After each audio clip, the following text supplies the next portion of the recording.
बाबा खूप बोर होतंय, काहीतरी नवीन फ्रेश ऑर्डर करा ना. माझ्याकडे एक सरप्राईज आहे. स्वाद गोकुळचा आस्वाद परंपरेचा गोडवा नात्याचा गारवा आनंदाचा गोकुळ आईस्क्रीम सोबती प्रत्येक क्षणाचा गोकुळ आईस्क्रीम.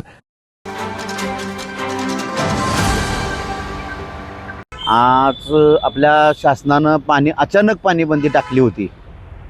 अचानक टाकल्यामुळे शेतकरी हैराण झाले आणि काहीच करता येईना. आम्ही सर्व शेतकऱ्यांनी इरिगेशन फेडरेशनच्या वतीनं आम्ही इथं सर्वांनी एक ठिय्या आंदोलन केलं.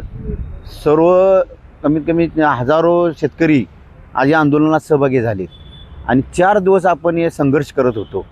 संघर्ष करत असताना आज शासनानं आज त्याला यश मिळालं आहे आणि यश मिळालं असताना आपल्याला त्या याचं पाणी बंदी उठवली आहे आणि आता उद्यापासून आपल्याला पाणी चालू करण्यास परवानगी दिलेली आहे.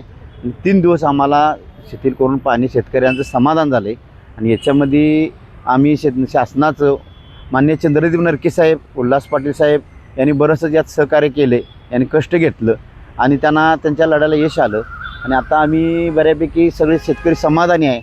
पावसानं त्रास झाल्यामुळं शेतकरी हैराण झालेले होते, पण पाटबंधाऱ्याने आम्हाला चांगलं सहकार्य केलं. ते पाटबंधाऱ्याचं म्हणून आम्ही अभिनंदन करतो आणि सर्व शेतकऱ्यांचं समाधान झालं एवढं सांगून मी माझे 2 शब्द थांबवतो. ताज्या घडामोडी पाहण्यासाठी माझा महाराष्ट्र न्यूजला आजच सबस्क्राईब करा.